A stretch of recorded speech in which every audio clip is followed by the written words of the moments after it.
Thank you very much. Thank you. It's great to be here. As you may have noticed, I'm not Secretary of State or the National Security Advisor. But I remain nonetheless determined to ensure that America, after long years of drift and defeat, returns to a conservative foreign policy. My aim, as it always has been, is not only to conceptualize and articulate such a policy, but to ensure that it is actually implemented by our government.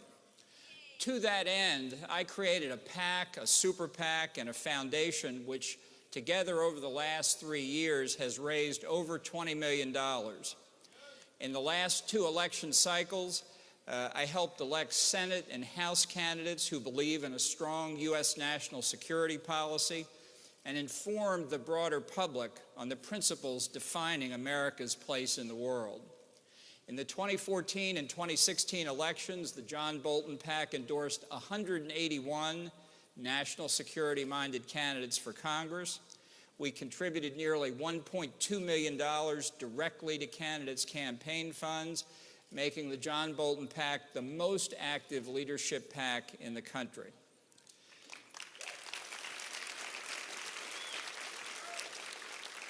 The John Bolton Super PAC launched 6 major independent expenditure campaigns, spending over $8 million in innovative digital ad campaigns that for the first time successfully used advanced psychographic data modeling to target and turn out voters. With over 117 ads produced and 66 million views of Bolton Super PAC content, our efforts drove the national security campaign debate.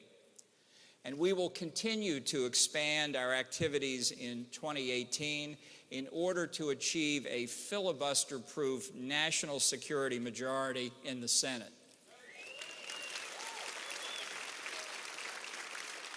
And you can go to boltonpac.com for more information. Now, on substantive policy, conservative foreign policy has never been determined by the idiosyncratic actions or decisions of individual political leaders, whether in the legislative or the executive branch. Instead, our foreign policy has always rested on the bedrock principle of protecting our constitutional system from foreign threats and ideologies and protecting vital American interests around the world.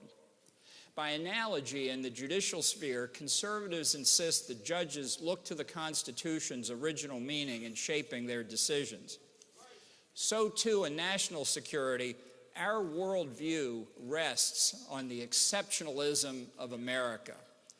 Faced with an often hostile world that far too often neither understands nor appreciates what makes America different, our leaders should not expect, nor should they seek the approval of the international high-minded.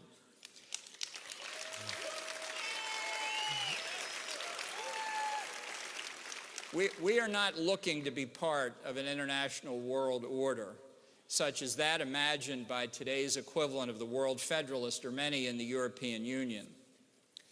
We have made our own world order.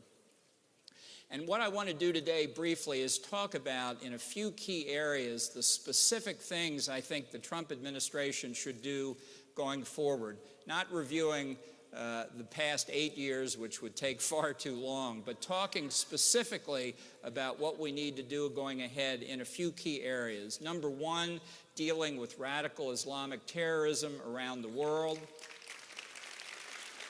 President Trump has instructed the Pentagon to come up with a new war plan to deal with ISIS in the Middle East, and key to that plan has to be that we move to destroy ISIS as rapidly as possible, but in a way that minimizes the upside for Iran and its allies in that conflict. This is the precise opposite of the Obama approach. In any complex multi-party military conflict such as this is, destroying one party advantages everyone else.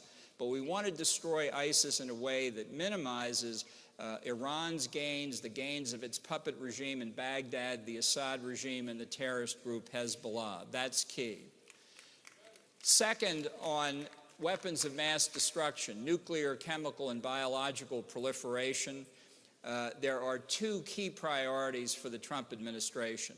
First, with respect to Iran and its support for international terrorism and its nuclear weapons program, candidate Trump described everything that was wrong with Barack Obama's nuclear deal with Iran. He was very firm on the subject, and he should abrogate that deal, end that deal as soon as possible.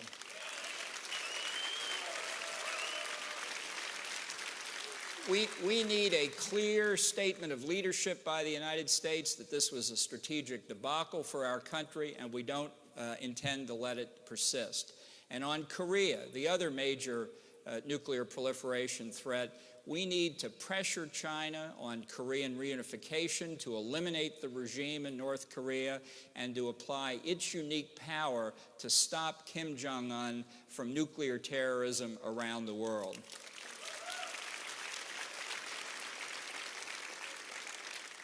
And on the broader subject of China itself, which will be the strategic issue for the United States in the 21st century, we need, as soon as possible, to say to China in no uncertain terms, you are to back off in the South China Sea and back off in the East China Sea.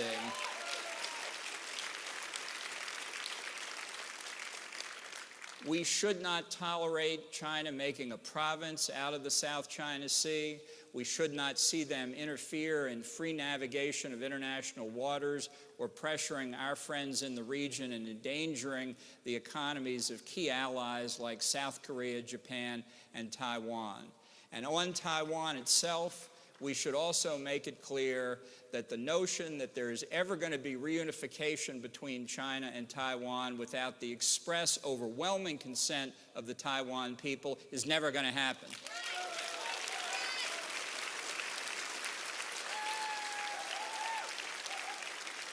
You know, I know we talk about a one-China policy. It was devised by Henry Kissinger. It's what he called constructive ambiguity.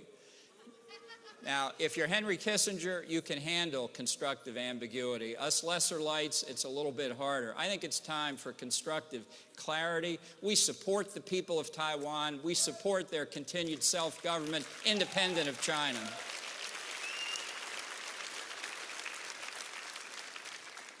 Now, on the subject of Russia, the media love to comment about what President Trump has said about Vladimir Putin and about a variety of other things in that relationship. What they leave out, typical of the political mainstream press, because they can't handle substance, they leave out substance.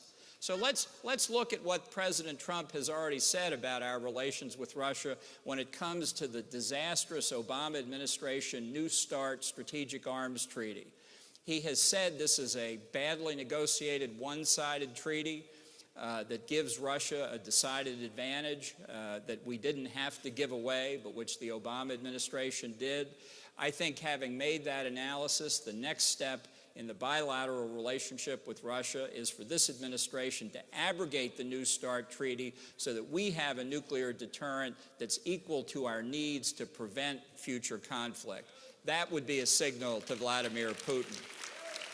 And while we're on the subject, you may have noticed that Russia has again violated the 1987 INF treaty, which limits intermediate-range nuclear missiles. You know, there's only one country in the world that's bound by this treaty. China's not bound by it. North Korea and Iran aren't bound by it. Theoretically, Russia is, but they don't pay any attention to it. There's only one country that can't build intermediate-range nuclear forces, and that's us. What sense does that make? I think President Trump should say to Vladimir Putin, you either bring Russia back into compliance with the INF treaty, or we're going to get out of that one, too. And then the final point is protecting American sovereignty against the pressures of global governance. We see this in many, many fields, in the question of gun control and environmental issues and right-to-life issues. People are constantly trying to make decisions for us. And just like the citizens of Britain voted to leave the European Union this past June, we have to fight for American sovereignty. And here's the principle that the Trump administration should announce. On this earth, for Americans, there is no authority higher than the U.S. Constitution.